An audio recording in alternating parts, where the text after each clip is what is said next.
زکوٰۃ زکوٰۃ کیا ہے اور زکوٰۃ ہم کیوں ادا کرتے ہیں اور زکوٰۃ نہ ادا کرنے سے کیا ہوتا ہے۔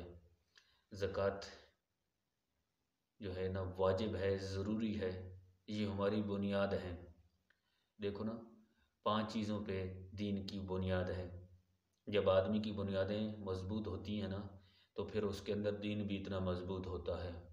اگر بنیادیں کمزور ہوں تو پھر وہ اندر سے بھی کمزور ہوتا ہے، تو پھر ہر چیز کے اندر کمزوری دکھاتا ہے۔ تو یہ ایک رکن ہے، یہ ایک بنیاد ہے، یہ بھی زکوٰۃ بھی ایک دین کی اسلامی بنیاد ہے۔ اگر اس بنیاد کو آدمی بھول جائے، اس بنیاد کو آدمی چھوڑ دے، تو پھر رسول اللہ صلی اللہ علیہ وآلہ وسلم کیا فرماتے ہیں کہ زکوٰۃ جن پہ واجب ہو جائے تو وہ ادا نہ کریں تو پھر ان کا کیا حال ہوتا ہے۔ قارون کا حال نہیں دیکھا کہ قارون کا حال کیسے میرے رب نے ان کے ساتھ پھر معاملہ فرمایا۔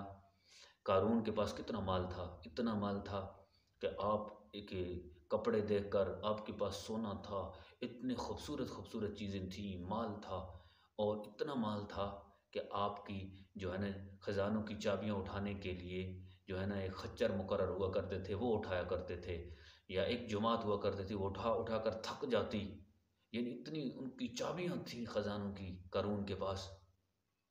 تو پھر حضرت موسیٰ علیہ السلام نے جب ان کو کہا کہ آپ جو ہے نا زکوٰۃ دیں، ہاں آپ زکوٰۃ دیں، تو وہ جب گیا گھر کے اندر، اس نے جب اپنے مال کو دیکھا تو اس کے حساب لگایا کہ میرے پاس اتنا مال ہے، اگر میں زکوٰۃ دوں تو شاید یہ بنی اسرائیل والے خوشحال ہو جائیں۔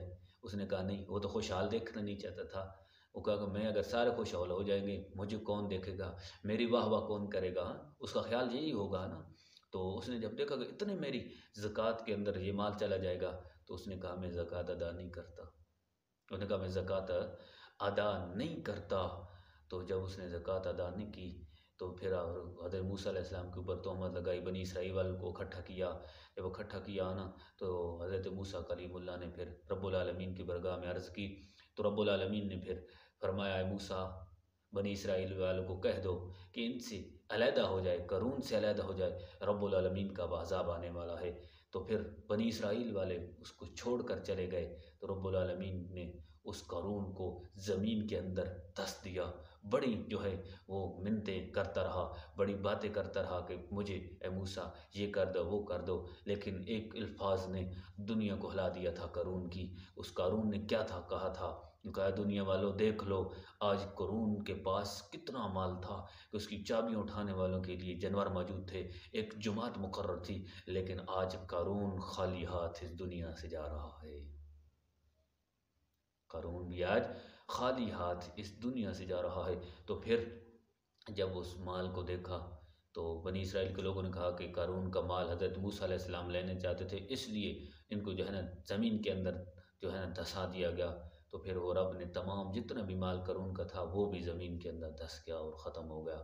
تو جو آدمی زکوٰۃ ادا نہیں کرتا، رب العالمین ان کو سزا بھی دیتا ہے، لیکن انہوں نے نبی کریم حضرت موسیٰ علیہ السلام کے اوپر جو ہے نا تہمت لگائی تھی، تو رب نے ان کو جو ہے زمین کے اندر دھس دیا۔ تو آئیے زکوٰۃ ادا کریں، یہ ہمارے مالوں کی جو ہے میل ہے، یہ میل ہم اتاریں گے، رب العالمین ہمارے گندم کے اندر بھی برکت عطا فرمائے گا، ہمارے مال کے اندر بھی برکت عطا فرمائے گا۔ جس طریقے سے زکوٰۃ ادا کی جائے گی اس کے اندر برکت ہی برکت آئے گی۔ کاروبار کے جو کرتا ہے اگر اس سے وہ زکوٰۃ ادا کرے گا، اگر کوئی مال کی زکوٰۃ ادا کرے گا، مال کے اندر برکت جو ہے نا، آپ کی گندم جو عشر واجب ہے، اگر اس سے وہ عشر ادا کرے گا، یہ بھی واجب ہے، جب ادا کرے گا تو ان کی جو ہے نا گندم کے اندر برکت آئے گی۔ آج جو ہے گندمیں تباہ ہو رہی ہیں، فصلیں تباہ ہو رہی ہیں، کیا وجہ ہے؟